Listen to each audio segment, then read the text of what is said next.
YouTube channel. आज की class में हम लोग पढ़ने वाले हैं डिक्शनरी डेटा टाइप के बारे में। अगर हम डिक्शनरी के बेसिक कंसेप्ट की बात करें तो डिक्शनरी क्या है? एक सीक्वेंस डेटा टाइप होता है।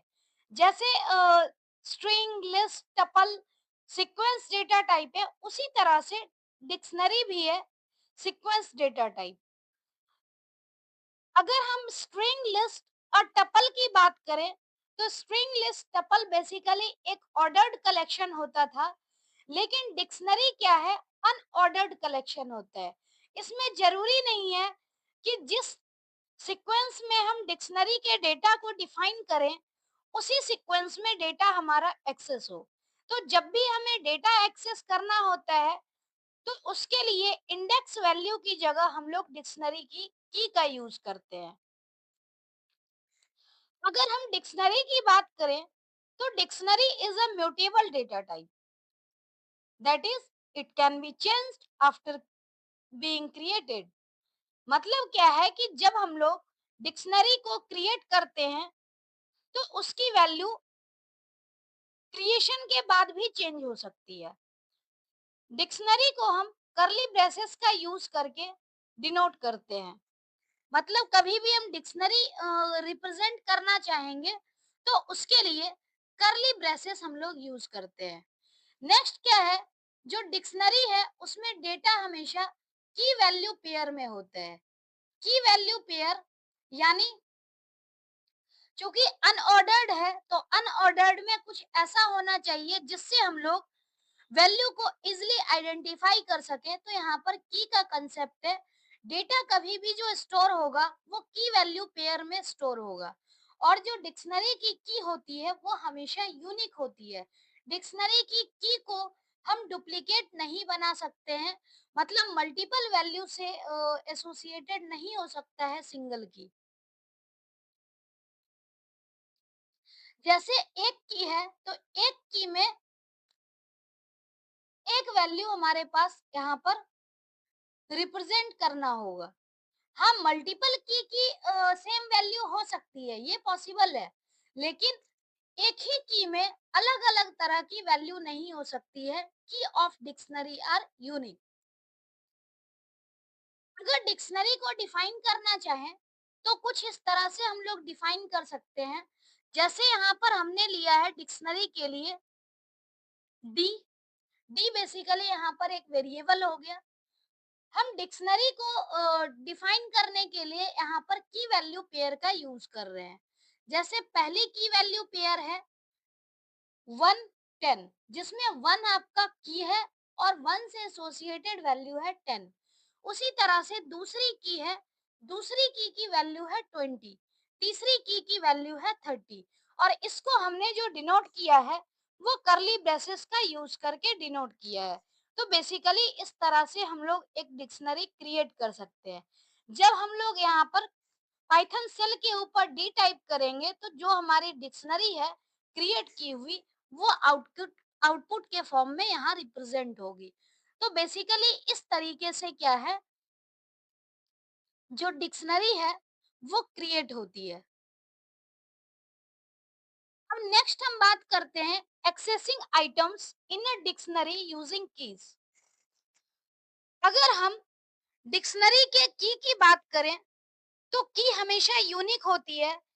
इस वजह से क्या है कि हम लोग डिक्शनरी में से की का यूज करके किसी भी एलिमेंट को एक्सेस कर सकते हैं। जैसे अगर यहाँ पर बात की जाए कि हमने यहाँ पर किया है 1, ये बेसिकली 1 नहीं, ये D1 होगा। मतलब डी की हम लोग वैल्यू यहाँ पर लिखेंगे D1, यानी डिक्शनरी में से 1 इंडेक्स पे 1 की पे क्या वैल्यू है? तो 1 की पे जो वैल्यू है 10, तो 10 यहाँ से रिप्रेजेंट हो जाएगा। इसी तरह हम D2 की बात करेंगे। D2 यानी 2 से एसोसिएटेड वैल्यू 20 है, तो 20 यहाँ पर रिप्रेजेंट हो जाएगी। तो बेसिकली इस तरह से क्या है, हम लोग डिक्शनरी के हर एक एलिमेंट को एक्सेस कर सकते हैं। डिक्शनरी का नाम लिखेंगे और की का नाम स्क्वायर ब्रैकेट में हमें लिखना होगा। तो इस तरीके से हम डिक्शनरी की वैल्यू को एक्सेस कर सकते हैं। नेक्स्ट बात आती है, if the key is duplicated at the time of dictionary creation, then the value assigned at the last will be stored in the key। मतलब कई बार ऐसा होता है कि डिक्शनरी हम क्रिएट करते हैं और क्रिएट करने टाइम पर ही मल्टीपल की के साथ हम लोग जैसे की हमारी यूनिक नहीं होती है, एक ही की के साथ मल्टीपल वैल्यू असाइन कर देते हैं। जैसे एक एग्जांपल यहाँ दिया हुआ है, डिक्शनरी है, ए के साथ एसोसिएटेड है 10, 2 के साथ 20, 3 के साथ 30। फिर दोबारा से क्या हो गया, ए के साथ 40 असाइन हो गया और 4 के साथ 50। तो यहाँ पर आप देख पा रहे होंगे कि एक जो 1 है वो यहाँ पर है की और इसके साथ 10 वैल्यू एसोसिएटेड है। दूसरी तरफ 1 के साथ 40 वैल्यू एसोसिएटेड है। तो हमने पहले तो 10 असाइन किया है, तो 10 यहाँ पर नहीं होगा। हमने दूसरी बार जो असाइन किया है वैल्यू, बेसिकली वो वैल्यू जो है डिक्शनरी में स्टोर्ड हो जाएगी एज अ की, मतलब की वैल्यू पेयर। तो इस तरीके से बेसिकली अगर हम डिक्शनरी प्रिंट करें तो डिक्शनरी में क्या है, ए की वैल्यू 10 को रिप्लेस करके यहाँ पर आ गई है 40, बी 20 एज इट इज है 330 और 450। तो इस तरह से डिक्शनरी क्रिएट होती है।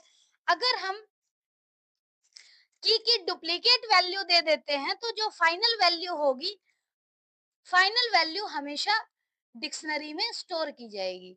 ऐसे ही यहाँ पर एक दूसरी डिक्शनरी है एबीसी, जिसमें कि ए की वैल्यू 10 है, बी की वैल्यू 20 है, सी की वैल्यू 30 है।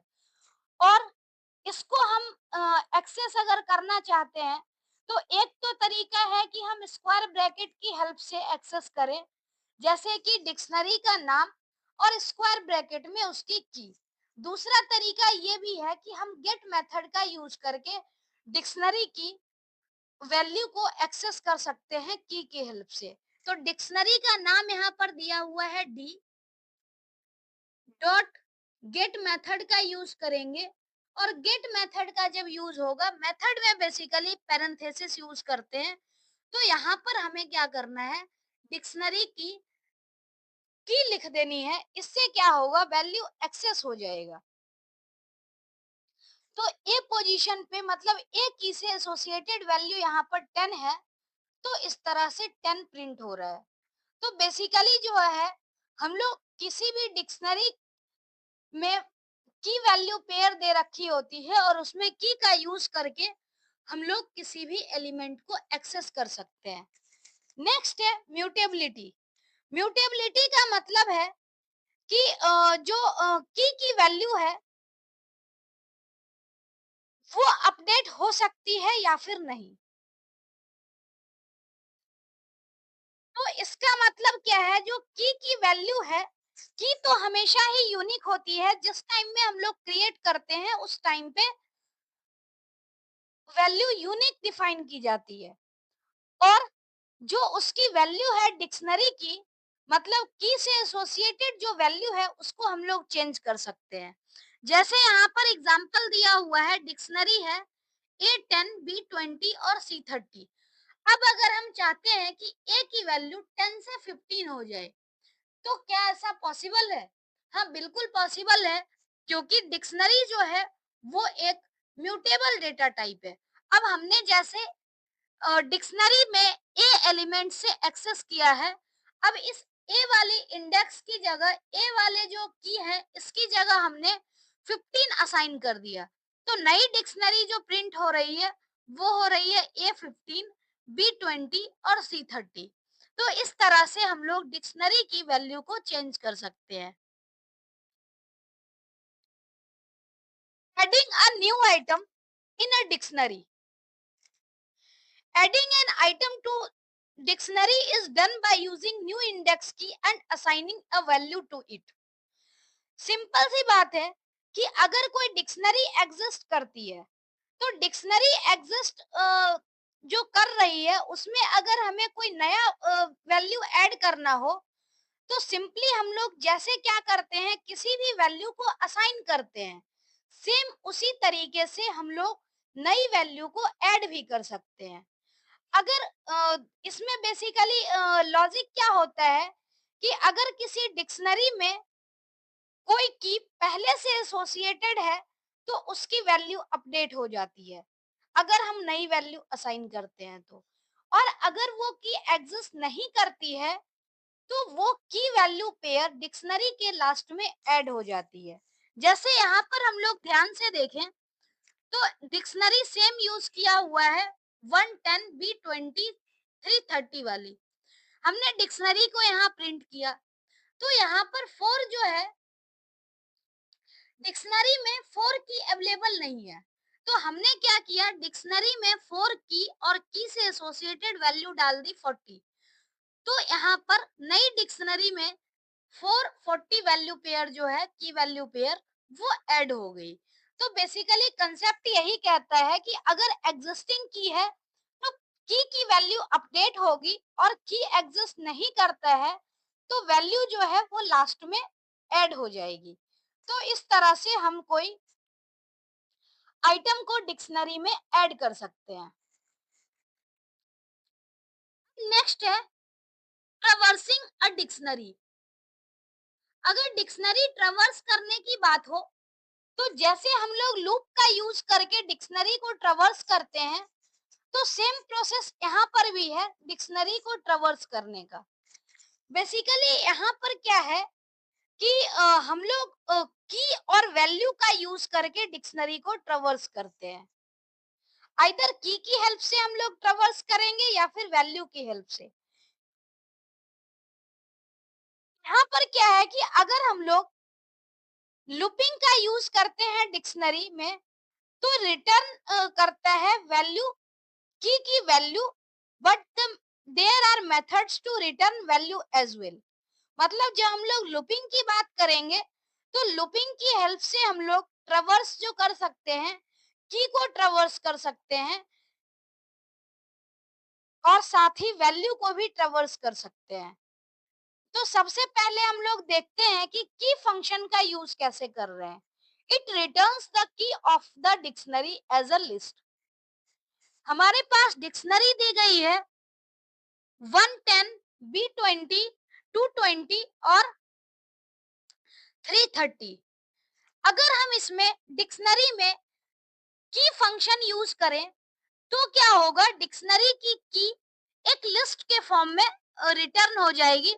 बेसिकली डिक्शनरी की प्रिंट हो जाएगी, क्योंकि यहाँ पर हमने फंक्शन जो यूज किया है वो किया है डिक्शनरी डॉट कीज। तो इस तरह से डिक्शनरी की प्रिंट हो जाएगी।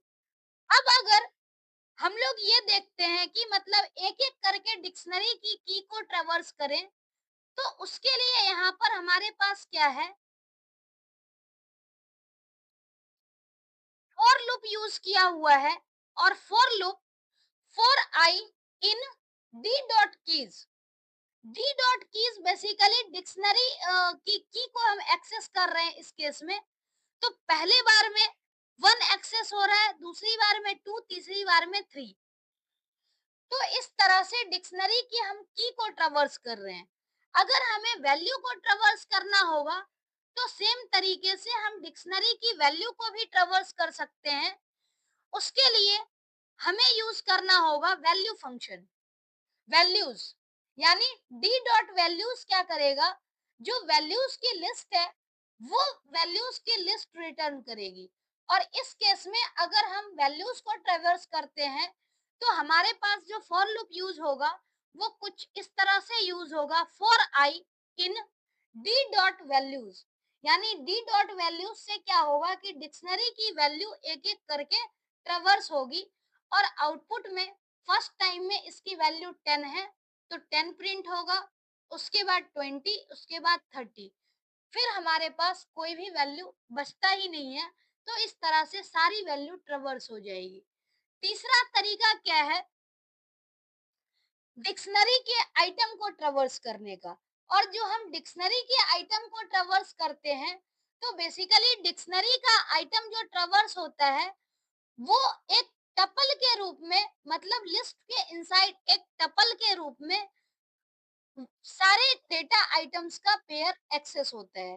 तो अगर हम डी डॉट आइटम्स की बात करें, तो बेसिकली आइटम्स फंक्शन क्या करता है, एक लिस्ट रिटर्न करती है टपल के फॉर्म में। मतलब क्या है कि इस टपल में आप ध्यान से देखें, तो एक टपल के अंदर क्या है, एक की है और उसकी एसोसिएटिव वैल्यू है। दूसरी टपल है, इसके अंदर भी इसकी की है और एसोसिएटेड वैल्यू है। तो बेसिकली इस तरीके से क्या है कि जो मतलब एक टपल के रूप में एक्सेस हो रही है लिस्ट के फॉर्म में, जिसमें की वैल्यू का टपल बन रहा है और पूरा टपल मिला करके एक लिस्ट रिटर्न हो रही है। तो कहने का मतलब चाहे कीज हो या फिर वैल्यूज हो या फिर आइटम्स हो, तीनों ही फंक्शन क्या करता है, लिस्ट रिटर्न करता है। अगर हम बात करें वैल्यूज और की, तो सिंपली सिंगल सिंगल आइटम है, तो ये एक्सेस होता है अलोन। अगर हम आइटम्स की बात करें तो टपल के फॉर्म में रिटर्न हो रहा है।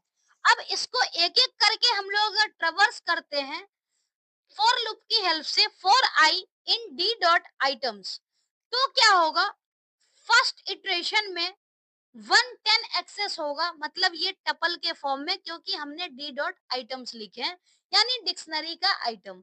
तो की वैल्यू पेयर में डिक्शनरी का आइटम रिटर्न होगा।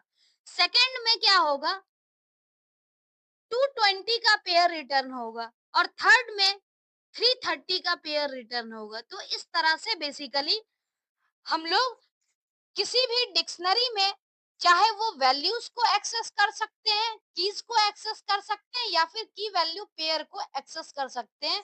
तीनों तरीके से डिक्शनरी में हम किसी भी आइटम को ट्रैवर्स कर सकते हैं। अब आता है बिल्ट इन फंक्शन। जैसे हर एक डेटा टाइप में बिल्ट इन फंक्शन हमने पढ़ा है, उसी तरह से डिक्शनरी में भी कुछ बिल्ट इन फंक्शन है और इसकी भी जो वर्किंग है वो ऑलमोस्ट सेम है, कुछ भी डिफरेंट नहीं है। बहुत माइनर सा डिफरेंस हो सकता है, कुछ फंक्शन अलग हो सकते हैं, लेकिन जो बेसिक वर्किंग है, जो हमने लिस्ट, स्ट्रिंग चाहे वो टपल में पढ़ा है, सेम यहाँ पर भी केस अप्लाई होता है।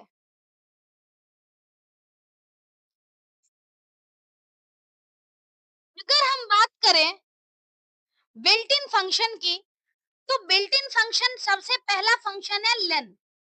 लेन फंक्शन बेसिकली क्या करता है, नंबर ऑफ कीज रिटर्न करता है। यहाँ पर हम अगर लिखते हैं लेन और डी, तो इसकी की काउंट होगी 1 2 3। तो इसका जो है बेसिकली जितने की होते हैं उससे रिलेटेड हमारे पास उतनी वैल्यूज होती है, तो इसका आउटपुट 3 आएगा। तो बेसिकली इस तरीके से लेन फंक्शन काम करता है। नेक्स्ट अगर हम फंक्शन की बात करें, तो नेक्स्ट फंक्शन है डिक्ट। जैसे लिस्ट फंक्शन यूज होता है किसी भी डेटा से लिस्ट बनाने में यूज होता है, टपल फंक्शन टपल जनरेट करता है, इसी तरह से डिक्ट फंक्शन डिक्शनरी क्रिएट करने के लिए काम आता है। इसमें हम लोग बेसिकली डिक्शनरी क्रिएट करने टाइम में डिक्ट फंक्शन को क्या करते हैं, की को इक्वल टू लिखते हैं, कॉलन नहीं लिखते बेसिकली। जैसे नेम को हमने असाइन कर दिया वैल्यू, ऐसे ही एज को वैल्यू असाइन कर दिया, कंट्री को वैल्यू असाइन कर दिया, मतलब हर एक की को हमने वैल्यू असाइन कर दी है। तो ये डिक्ट फंक्शन क्या है कि इस वैल्यू को डिक्शनरी में कन्वर्ट कर देता है। तो बेसिकली इस तरह से डिक्ट फंक्शन एक डिक्शनरी क्रिएट करने में काम आता है। नेक्स्ट अगर हम बात करें यहाँ पर गेट फंक्शन की, तो गेट फंक्शन बेसिकली क्या करता है, की से एसोसिएटेड वैल्यू को रिटर्न करता है। की से एसोसिएटेड वैल्यू कैसे होगी, तो जैसे हमने यहाँ पर क्या किया है, गेट फंक्शन यूज किया डी डॉट गेट। तो डी डॉट गेट में क्या हो रहा है, गेट में हमने लिखा है 1, यानी जो की है 1, 1 से एसोसिएटेड क्या वैल्यू है, ये वैल्यू यहाँ पर रिटर्न हो रहा है। मतलब अगर हमने गेट 1 किया तो 1 जो की है उसके एसोसिएटेड वैल्यू है 10, तो 10 यहाँ पर प्रिंट हो रहा है। ऐसे ही डी डॉट गेट 3, तो 3 से एसोसिएटेड जो वैल्यू है वो रिटर्न हो रहा है, यानी कि 30 रिटर्न होगा इस केस में, क्योंकि 30 से एसोसिएटेड जो 3 से एसोसिएटेड वैल्यू जो है वो है बेसिकली 30। तो इस तरह से गेट फंक्शन काम करता है। नेक्स्ट है अपडेट। अपडेट फंक्शन क्या करता है कि जब कभी भी हम लोग किसी भी डिक्शनरी में वैल्यू को अपडेट करना चाहते हैं तो डिक्शनरी की वैल्यू को अपडेट करता है। बेसिकली अपडेट फंक्शन क्या करता है कि एक डिक्शनरी को दूसरी डिक्शनरी के साथ मर्ज कर देता है।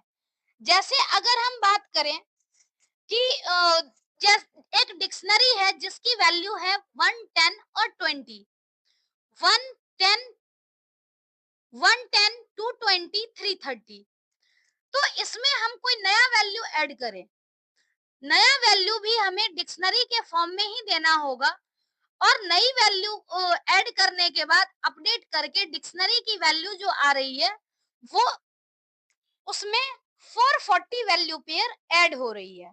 तो बेसिकली इस तरह से अपडेट फंक्शन काम करता है। और इनकेस अपडेट करने में हम कोई ऐसा की दे दें जो ऑलरेडी एग्जिस्ट कर रहा हो, तो उस केस में बेसिकली क्या होता है कि जो वैल्यू पेयर एग्जिस्ट कर रहा है उसके सिर्फ वैल्यू अपडेट हो जाती है की के कॉरस्पॉन्डिंग। अब यहाँ पर इसका एग्जांपल हम लोग देखते हैं तो शायद ज्यादा अच्छे से क्लियर हो। यहाँ दिया हुआ है डी डॉट अपडेट। हमारे पास जो डिक्शनरी है, अब फाइनल डिक्शनरी इस तरह से हो चुकी है 110, B20, 330 और 440। लेकिन हम अपडेट जो यूज कर रहे हैं उसमें ऑलरेडी की यूज कर रहे हैं 3, और जो कि हमारी डिक्शनरी में ऑलरेडी एग्जिस्ट कर रहा है। तो इस केस में क्या होगा, 3 के कॉरस्पॉन्डिंग वैल्यू हमारा है पहले 30, लेकिन हम लोग अपडेट करने में क्या कर रहे हैं 35 यूज कर रहे हैं। तो मतलब फाइनल रिजल्ट में 30 की जगह 35 आ जाएगा, और ये डिक्शनरी इस तरह से रिटर्न करेगी। मतलब एक 110 बी से एसोसिएटेड है 20, 3 को 30 की जगह 35 से रिप्लेस कर देगा, और 440 ये इस तरह से बेसिकली एग्जिस्टिंग की को रिप्लेस कर देता है उसके नए वैल्यू से। एग्जिस्टिंग की जो रहती है उसकी वैल्यू चेंज हो जाती है अपडेट का यूज करने से। सेम यही चीज है कि दो वैल्यू जो है यहाँ पर दो डिक्शनरी बेसिकली मर्ज हो जा रही है अगर हम लोग अपडेट फंक्शन यूज कर रहे हैं। जैसे एक डिक्शनरी D1 हमारे पास है, D1 हमने क्रिएट कर दिया है, दूसरी वैल्यू हमारे पास D2 है, और हमने यहाँ पर लिख दिया D1 अपडेट D2, मतलब D1 में D2 की वैल्यू अपडेट कर दो। तो D1 में D2 की वैल्यू अपडेट करने से क्या हो गया, एक नई डिक्शनरी क्रिएट हो गई जिसमें पहले D1 की वैल्यू है, उसके बाद D2 की वैल्यू है। तो इस तरह से अपडेट फंक्शन काम करता है। नेक्स्ट फंक्शन है delete. Delete basically delete function नहीं है, डेल कीवर्ड है। डेल कीवर्ड का जो यूज होता है ये बेसिकली दो तरह से होता है। एक तो क्या है कि डेल कीवर्ड का यूज करके हम लोग किसी पार्टिकुलर की को मतलब की से एसोसिएटेड वैल्यू पेयर को डिलीट करें। दूसरा तरीका ये है कि हम पूरी की पूरी डिक्शनरी को डिलीट करें। तो जैसे जब हम लोग को स्पेसिफाइड वैल्यू डिलीट करनी हो तो उस केस में हम लोग क्या करते हैं, डिक्शनरी से संबंधित पार्टिकुलर की को हमें मेंशन करना होता है। जैसे डिक्शनरी यहाँ पर है 110, B20, 330। तो हमने डिक्शनरी प्रिंट किया है, सेम डिक्शनरी हमारी प्रिंट हो रही है। अब हमने लिख दिया है डेल D1। तो इससे क्या होगा, वन की के कोरस्पॉन्डिंग जो वैल्यू होगी वो डिलीट हो जाएगी। तो अगर हम दोबारा से डिक्शनरी प्रिंट करते हैं तो वन वैल्यू पेयर 110 वाली पेयर यहाँ पर नहीं है, 220 और 330 वाली पेयर है। इसका मतलब क्या है कि वन के कोरस्पॉन्डिंग जो वैल्यू थी वो की वैल्यू पेयर डिलीट हो चुकी है। तो इस तरह से हम लोग स्पेसिफाइड की वैल्यू पेयर को डिलीट कर सकते हैं। दूसरा क्या है कि अगर हमने लिख दिया डेल डी, तो इससे क्या है, हमने स्पेसिफाई नहीं किया, मतलब पूरी की पूरी डिक्शनरी इस केस में डिलीट हो रही है। और दोबारा से डिक्शनरी को जो हम प्रिंट कर रहे हैं तो यहाँ पर आ रहा है नेम एरर, मतलब कि जो डिक्शनरी है वो डिफाइंड है ही नहीं, यानी वो डिक्शनरी तो हमने डिलीट कर दी। तो बेसिकली डेल कीवर्ड दो तरीके से काम करता है। नेक्स्ट है clear function. Clear method is used to delete all the elements key value pair from dictionary. It does not delete the structure of the dictionary. Basically delete और clear में basic फर्क ये है कि जो डिलीट फंक्शन है वो पूरी की पूरी डिक्शनरी को डिलीट कर देता है, मतलब डिक्शनरी डिलीट हो चुकी रहती है और उसमें कोई वैल्यू एग्जिस्ट नहीं करती, नहीं स्ट्रक्चर एग्जिस्ट करता है। लेकिन क्लियर मेथड क्या करता है, सारे की वैल्यू पेयर को एक साथ डिलीट तो कर देता है लेकिन डिक्शनरी का स्ट्रक्चर डिलीट नहीं होता। मतलब दोबारा से हम लोग अगर डिक्शनरी देखना चाहें तो हमें एम्प्टी डिक्शनरी दिखेगी, मतलब उसके अंदर कोई एलिमेंट नहीं होगा लेकिन डिक्शनरी का स्ट्रक्चर एग्जिस्ट करेगा। तो इस केस में जैसे डिक्शनरी सेम एग्जांपल हमने लिया है और इसी डिक्शनरी को हम लोग लिख रहे हैं डी डॉट क्लियर। तो डी डॉट क्लियर होने से क्या है कि इसकी पूरी वैल्यू डिलीट हो रही है। अब हमने दोबारा से डी को देखना चाहा तो यहाँ पर पैरेंथेसिस रिटर्न हो रहा है ब्लैंक, इसका मतलब डिक्शनरी ब्लैंक डिक्शनरी डिलीट हो रही है। यानी कि यहाँ पर स्ट्रक्चर नहीं डिलीट हुआ है, एरर जनरेट नहीं हुआ है इस वजह से, लेकिन एम्प्टी डिक्शनरी रिटर्न हो रही है। तो बेसिकली डिलीट और क्लियर में यही फर्क है। नेक्स्ट है पॉप। पॉप मेथड जो है वो डिक्शनरी से किसी स्पेसिफाइड एलिमेंट को डिलीट करता है, also written the value of the deleted element.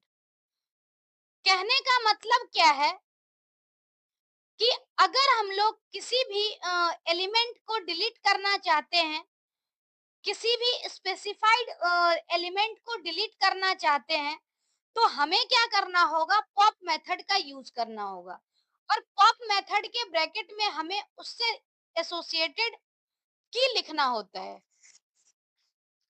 जैसे यहाँ पर डिक्शनरी हमारी है 10, 20 और 30 वाली, जिसमें 1, 2 और 3 हमारा की है, 10, 20, 30 वैल्यू है।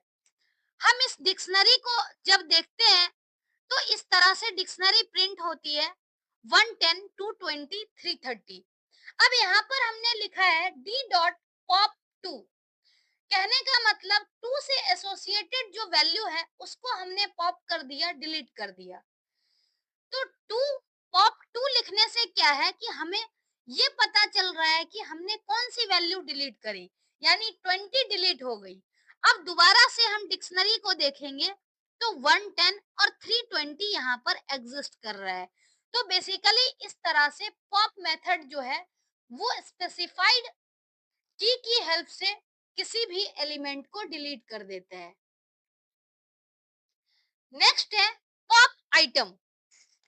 पॉप आइटम मेथड बेसिकली क्या करता है, हमेशा डिक्शनरी के लास्ट एलिमेंट को ही डिलीट करता है और जिस एलिमेंट को डिलीट करेगा उसका की वैल्यू पेयर जो है वो रिटर्न होगा टपल के फॉर्म में। तो बेसिकली पॉप और पॉप आइटम में यही फर्क है कि पॉप में हम लोग इंडेक्स स्पेसिफाई करते हैं और पॉप आइटम में क्या होता है कि हमेशा लास्ट वैल्यू डिलीट होती है। जो पॉप है उसमें हम लोग की का नाम देते हैं, तो की से एसोसिएटेड वैल्यू आती है कि कौन सी वैल्यू को हम डिलीट कर रहे हैं। लेकिन पॉप आइटम में हमेशा लास्ट एलिमेंट डिलीट होती है, और लास्ट एलिमेंट जो डिलीट होती है तो वो हमें रिटर्न मिलता है 330 यानी कि लास्ट एलिमेंट के फॉर्म में। तो बेसिकली इस तरह से पॉप और पॉप आइटम में डिफरेंस है। बेसिक सा डिफरेंस है, लेकिन हमें याद रखना होगा कि पॉप में हम लोग इंडेक्स स्पेसिफाई कर देते हैं। इस वजह से क्या है, स्पेसिफाइड इंडेक्स की वैल्यू पॉप होती है, डिलीट होती है, और वो वैल्यू हमें शो होता है कि हम लोग किसको रिमूव कर रहे हैं। लेकिन पॉप आइटम में क्या है, हमें इंडेक्स स्पेसिफाई नहीं करना होता, हमेशा लास्ट एलिमेंट डिलीट होती है। तो लास्ट एलिमेंट हमें पता भी होना चाहिए कि लास्ट एलिमेंट की और वैल्यू दोनों क्या थी। तो इस केस में की वैल्यू पेयर पूरी की पूरी टपल के फॉर्म में रिटर्न होती है। तो बेसिकली एग्जांपल में भी यही दिखाया हुआ है कि एक डिक्शनरी है, हमने जब D dot pop item use किया है तो इससे रिलेटेड क्या हुआ कि जो पॉप हो रहा है लास्ट एलिमेंट वो हमें शो कर रहा है यहाँ पर। नेक्स्ट है set default. Set default method basically क्या करता है कि जो वैल्यू है मतलब स्पेसिफाइड की वैल्यू रिटर्न करती है basically. Set default method returns the value of the specified key. If the key does not exist in the dictionary, it inserts the key into dictionary with specified value. कहने का मतलब क्या है कि अगर set default method में हम लोग क्या कर रहे हैं, किसी वैल्यू को मतलब की को डिफाइन कर रहे हैं, की स्पेसिफाई करेंगे तो क्या होगा, उससे रिलेटेड वैल्यू जो है वो रिटर्न हो जाएगी। लेकिन अगर की एग्जिस्ट नहीं करती है तो उस केस में क्या होगा, नई की इंसर्ट हो जाएगी स्पेसिफाइड वैल्यू के साथ। जैसे यहाँ पर क्या है डी 110 220 330। तो इस केस में अगर हम 2 की वैल्यू रिटर्न करना चाहें तो डी डॉट सेट डिफॉल्ट 2। अब इसका क्या मतलब हो गया, सेट डिफॉल्ट 2 यानी 2 से एसोसिएटेड वैल्यू जो है वो रिटर्न हो गई। रिटर्न द वैल्यू ऑफ की 3 इफ की is already exist in the dictionary, second argument does not effect. इस केस में क्या है कि जैसे हमने सेट डिफॉल्ट कर दिया 350, तो 350 क्या है कि हमने सेट डिफॉल्ट यहाँ पर की डिफाइन नहीं किया है, की बजाय हमने की वैल्यू पेयर दोनों डिफाइन कर दिया है, और ये ऑलरेडी एग्जिस्ट कर रही है। तो जब एग्जिस्ट कर रही है तो उस केस में क्या होगा कि जो वैल्यू स्पेसिफाइड है वही वैल्यू रिटर्न होगी। और अगर ये वैल्यू स्पेसिफाइड नहीं होता तो इस केस में क्या है कि जो हम लोग वैल्यू स्पेसिफाई कर रहे हैं वो वैल्यू रिटर्न होती। अगर हम डिक्शनरी को देखेंगे तो यहाँ पर सेट डिफॉल्ट का कोई फर्क नहीं पड़ रहा है, ये ऑलरेडी जो डिक्शनरी हमने डिफाइन किया था ये सेम डिक्शनरी है। नेक्स्ट क्या है, returns the value of key 4 if the key does not found in the dictionary, then the add the key and specified value, then return the value of the key। अब जैसे यहाँ पर क्या है कि सेट डिफॉल्ट में हमने क्या किया, ऐसा की लिखा है जो एग्जिस्ट नहीं कर रहा है और साथ में एक वैल्यू भी लिख दी। तो इस केस में क्या है कि एग्जिस्ट नहीं कर रहा है तो जो वैल्यू हमने डिफॉल्टली सेट की है वो वैल्यू यहाँ पर रिटर्न हो रहा है, और जब हम डिक्शनरी को देखेंगे तो ये वैल्यू ऑलरेडी हमारी डिक्शनरी में ऐड हो चुकी है। लेकिन इस केस में हमारा जो 3 है वो की ऑलरेडी एग्जिस्ट करता था, तो इससे डिफॉल्ट वैल्यू का कोई फर्क नहीं पड़ा। लेकिन अगर एग्जिस्ट नहीं करेगा तो उस केस में जो स्पेसिफाइड वैल्यू होगी वो डिक्शनरी में ऐड हो जाएगी। नेक्स्ट है, if the key is not found in the dictionary, then add the key and none as the value of key if the value is not passed in the argument, it will not return anything। कहने का मतलब जो हमने starting में example लिया था कि ये एग्जांपल सेम एग्जांपल है कि हमने सेट डिफॉल्ट टू कर दी, तो सेट डिफॉल्ट टू के केस में क्या हो गया, टू तो एग्जिस्ट कर रहा था, तो एग्जिस्ट कर रहा था इसका मतलब इसकी वैल्यू रिटर्न हो गई और एग्जिस्टिंग डिक्शनरी पे कोई भी फर्क नहीं पड़ा। लेकिन लास्ट में यही सेम काम हम कर रहे हैं और इस केस में क्या है कि ये की एग्जिस्ट नहीं कर रही है, तो की एग्जिस्ट नहीं कर रही है और हमने इसकी कोई वैल्यू भी स्पेसिफाई नहीं की, तो यहाँ पर इस केस में क्या है कि एक नई की जो है ये ऐड हो रही है लेकिन वैल्यू स्पेसिफाई नहीं हुआ। इट मींस एक वैल्यू यहाँ पर एसोसिएट हम लोग कर देंगे, मतलब जो पाइथन इंटरप्रेटर है वो इस पर्टिकुलर की के साथ एक आर्गुमेंट मतलब जो वैल्यू है वो असाइन कर देगा नन। तो बेसिकली इस तरह से सेट डिफॉल्ट काम करता है, अलग अलग तरीके से हम लोग सेट डिफॉल्ट का यूज कर सकते हैं। नेक्स्ट है मैक्स। मैक्स फंक्शन बेसिकली क्या काम करता है, डिक्शनरी के लार्जेस्ट की को रिटर्न करता है। हमेशा ध्यान रखना कि मैक्स फंक्शन जो है वो की पे अप्लाई होता है, तो लार्जेस्ट की होगा, लार्जेस्ट की को रिटर्न करेगा। और अगर इनकेस की न्यूमेरिक वैल्यू नहीं होगी, स्ट्रिंग टाइप की होगी, कैरेक्टर होगी, तो उस केस में जो लार्जेस्ट स्काई वैल्यू वाली होगी की उसे रिटर्न करेगा। जैसे एग्जांपल यहाँ पर दिया हुआ है, एक डिक्शनरी है जिसमें की वैल्यू पेयर है 110, 220, 330 और 440, तो इसमें मैक्सिमम वैल्यू जो है वो की 4 है। इसका मतलब क्या है कि 4 रिटर्न हो जाएगा।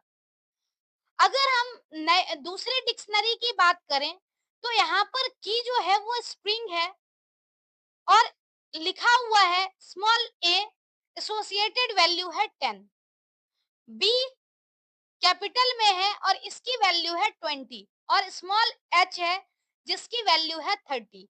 तो स्काई वैल्यू सबसे मैक्सिमम जो होगी इस केस में वो h की है, तो मैक्सिमम वैल्यू रिटर्न होगा h। तो इस तरह से जो लार्जेस्ट वैल्यू है, मैक्सिमम वैल्यू की है वो रिटर्न हो जाएगा।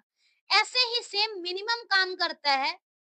मिनिमम मीन फंक्शन बेसिकली क्या करता है, जो की है उसकी स्मॉलेस्ट वैल्यू को रिटर्न करता है। सेम एग्जांपल में जो की है उसकी स्मॉलेस्ट वैल्यू है 1, तो इस केस में 1 रिटर्न किया। और जो अगर हम स्ट्रिंग के केस में बात करें तो हमेशा आपको पता होना चाहिए स्मॉल और कैपिटल में जो कैपिटल लेटर है उसकी स्काई वैल्यू जो होती है वो स्काई वैल्यू लेस होती है। तो उस केस में हम लोग क्या करेंगे, जो स्मॉलेस्ट वैल्यू होगी वो रिटर्न होगा। यहाँ लार्जेस्ट नहीं, ये स्मॉलेस्ट है, तो स्मॉलेस्ट वैल्यू बी की है, तो मतलब यहाँ से मिनिमम जो रिटर्न करेगा वो बी रिटर्न करेगा। नेक्स्ट है from keys. From keys method basically क्या काम करता है, एक डिक्शनरी को क्रिएट एंड रिटर्न करता है। It is useful when we want to create a dictionary with multiple keys which have the same value। जैसे यहाँ पर क्या है कि एक हमारे पास की दिया हुआ है ए, बी और सी, यानी फ्रॉम की बेसिकली क्या करता है, उस केस में एप्लीकेबल है जब हमारे पास नंबर ऑफ कीज है और सारे कीज को हमें सिमिलर वैल्यू असाइन करनी हो, तो उस केस में फ्रॉम कीज काम करता है। तो बेसिकली यहाँ पर अगर देखा जाए तो फ्रॉम की मेथड जो है वो बेसिकली एक डिक्शनरी क्रिएट करता है कुछ इस तरह से, डिक्ट डॉट फ्रॉम कीज, और ब्रैकेट में जो हम लोग आर्गुमेंट देंगे वो देंगे कीज वैल्यू। एक हमने की असाइन किया है के ए बी सी टपल के फॉर्म में, वैल्यू हमने असाइन की है 10। अब इस की और वैल्यू से हमें क्या करना है, डिक्शनरी क्रिएट करनी है। तो डिक्ट डॉट फ्रॉम कीज, और फ्रॉम कीज में हमें की और वैल्यू दोनों यहाँ पर पास कर देनी है। तो इससे जो डिक्शनरी क्रिएट हो रहा है जिसमें सबकी वैल्यू जो है वो 10 है, लेकिन सबकी की अलग अलग है। तो बेसिकली फ्रॉम की जो है वो इस तरह की डिक्शनरी क्रिएट करने में हेल्पफुल होता है जब हमारे पास कीज मल्टीपल हो लेकिन सारी कीज की वैल्यू सेम हो। नेक्स्ट है कॉपी। कॉपी मेथड बेसिकली क्या करता है, जो स्पेसिफाइड डिक्शनरी है उसकी कॉपी रिटर्न करता है। जैसे यहाँ पर एक डिक्शनरी बनाया हुआ है जिसकी वैल्यू है 110 टू 20। अब हम लोग अगर चाहते हैं कि इस डिक्शनरी की कॉपी बन जाए, दूसरी डिक्शनरी में असाइन हो जाए, तो इस केस में हम लोग क्या करते हैं, डिक्शनरी यानी जो पुरानी डिक्शनरी जो हमने ऑलरेडी क्रिएट कर रखी है वो डिक्शनरी का नाम डॉट कॉपी लिखेंगे और नई वाली डिक्शनरी में असाइन कर देंगे। तो यहाँ पर बेसिकली क्या कर रहा है, create a copy of dictionary D and store in D1, यानी डी1 में हम लोग डी की कॉपी क्रिएट करके स्टोर कर रहे हैं। तो अब हम लोग दोबारा से जब डी1 की वैल्यू देखेंगे तो सेम वही वैल्यू मिलेगी जो ऑलरेडी डी1 की क्रिएट की गई थी। तो बेसिकली इस तरह से कॉपी जो मेथड होता है एग्जिस्टिंग डिक्शनरी की कॉपी करके और नई डिक्शनरी क्रिएट करने में हेल्प करता है। नेक्स्ट लास्ट फंक्शन है शॉर्टेड। शॉर्टेड फंक्शन बेसिकली क्या करता है, डिक्शनरी की को असेंडिंग ऑर्डर में शॉर्ट करता है। अब ये सॉर्टेड फंक्शन भी जो है वो डिफरेंट डिफरेंट तरीके से यूज होता है। तो एक बार हम लोग देखते हैं कि कैसे कैसे हम लोग यूज कर सकते हैं।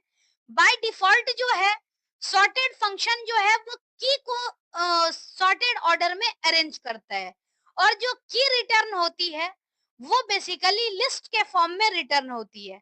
जैसे अगर हम बात करें डिक्शनरी की, तो डिक्शनरी में वैल्यू दे रखी है 810, 110, 440, 330 और 220, मतलब ये सॉर्टेड ऑर्डर में नहीं है। जो सॉर्टेड फंक्शन काम करेगा वो बेसिकली क्या करेगा, return the keys of dictionary in sorted order. तो इस केस में क्या है कि सॉर्टेड और डी हमने लिखा, तो सॉर्टेड डी यानी कि जो इसकी की है 1432, तो बेसिकली इसका सॉर्टेड ऑर्डर है 1234। तो इसी सीक्वेंस में ये सॉर्टेड फंक्शन जो है वो की को रिटर्न कर रहा है। अब हमने तीन फंक्शन भी पढ़े थे, एक की पढ़ा था, एक वैल्यूज पढ़ा था और एक आइटम्स पढ़ा था। तो जो बेसिकली कीज है, अगर हम कीज फंक्शन की हेल्प ले लें तो ये बेसिकली सॉर्टेड फंक्शन क्या करेगा, की को सॉर्टेड ऑर्डर में अरेंज करेगा, जो कि ऑलरेडी बाय डिफॉल्ट सॉर्टेड का काम ही है। तो एक एग्जांपल यहाँ दिया हुआ है सॉर्टेड, और इसमें डी की बजाय लिखा हुआ है डी डॉट कीज, यानी डिक्शनरी के की को हम सॉर्टेड कर रहे हैं। तो इसका आउटपुट जो है वो 1234 आ रहा है, मतलब डिक्शनरी की सॉर्टेड ऑर्डर में आ रही है, इंक्रीजिंग ऑर्डर में, और ये जो की है बेसिकली लिस्ट के फॉर्म में है। अगर हम वैल्यूज को सॉर्टेड ऑर्डर में करना चाहें तो उसके लिए हम लोग डिक्शनरी के साथ वैल्यूज फंक्शन यूज कर सकते हैं, यानी सॉर्टेड और डी डॉट वैल्यूज। तो इससे क्या होगा, डिक्शनरी की वैल्यू सॉर्टेड ऑर्डर में अरेंज हो जाएगी और उसकी एक लिस्ट बन जाएगी, यानी 10, 20, 30, 40। तो इस तरह से बेसिकली हम लोग सॉर्टेड फंक्शन की हेल्प से वैल्यूज को भी अरेंज कर सकते हैं। तीसरा है कि अगर हम लोग आइटम का यूज करें तो बेसिकली इससे क्या होगा, की वैल्यू पेयर दोनों सॉर्टेड फॉर्म में होगा। और बेसिकली क्या है कि की वैल्यू पेयर को टपल के फॉर्म में रिप्रेजेंट करेगा और सारे की वैल्यू पेयर मिला करके एक लिस्ट बनाई जाएगी। मतलब इस लिस्ट का जो आइटम है, लिस्ट के इनसाइड टपल यहाँ पर बनाया हुआ है। तो जैसे क्या है कि हमने sorted dot D items use किए, यानी डिक्शनरी के आइटम को हमें सॉर्ट करना है। तो इससे क्या हो रहा है कि वैल्यू पेयर रिटर्न हो रही है, जैसे 110, 220, 330 और 440। तो इस तरीके से हम लोग कीज, वैल्यूज और आइटम्स का यूज करके शॉर्टेड फंक्शन में कीज के साथ साथ उसके वैल्यू को, इवन पूरे वैल्यू पेयर को भी हम लोग शॉर्ट कर सकते हैं। तो बेसिकली ये सारे कंसेप्ट डिक्शनरी के बारे में थे जो कि हमें पढ़ना था।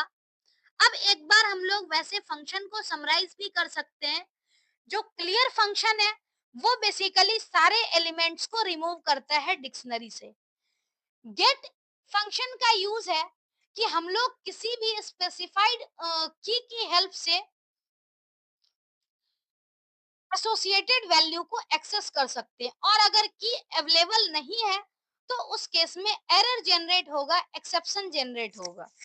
Items, list of all items return करता है डिक्शनरी की in the form of tuple. Keys क्या करता है, सीक्वेंस ऑफ कीज रिटर्न करता है। Values function sequence of values return करते हैं। अपडेट फंक्शन बेसिकली क्या करता है कि जो हमारी एग्जिस्टिंग डिक्शनरी है उसमें दूसरे डिक्शनरी की वैल्यू को ऐड कर देता है ओरिजिनल डिक्शनरी में। फ्रॉम कीज क्या होता है कि फ्रॉम कीज का यूज करके हम लोग नई डिक्शनरी क्रिएट कर सकते हैं जिसमें मल्टीपल कीज होंगे लेकिन उसकी वैल्यू सेम होगी। कॉपी, बेसिकली कॉपी फंक्शन का यूज हम लोग करते हैं डिक्शनरी की कॉपी क्रिएट करने के लिए। पॉप आइटम का यूज होता है डिक्शनरी के लास्ट एलिमेंट को रिमूव करने के लिए। मैक्स फंक्शन का जो यूज होता है लिस्ट में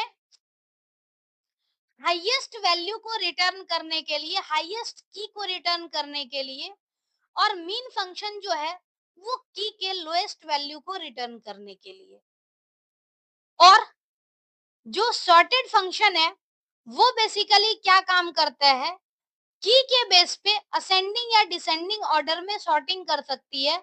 सॉर्टेड में हमने डिफरेंट टाइप भी पढ़ा है कि हम लोग कैसे कैसे इसको सॉर्ट कर सकते हैं। तो इस तरह से ये सारी समरी है कि हम लोग डिक्शनरी में क्या क्या बिल्ट इन फंक्शन पढ़ रहे हैं और उसका यूज क्या है। तो ये सारे कंसेप्ट बेसिकली डिक्शनरी के बारे में थे कि डिक्शनरी के एलिमेंट को हम ट्रेवर्स कैसे कर सकते हैं, डिक्शनरी के एलिमेंट को एक्सेस कैसे कर सकते हैं, और डिफरेंट टाइप के बिल्ट इन फंक्शन को हमने देखा। तो ये बेसिकली सारा कंसेप्ट डिक्शनरी का था। तो आज के लिए इतना ही। Thank you.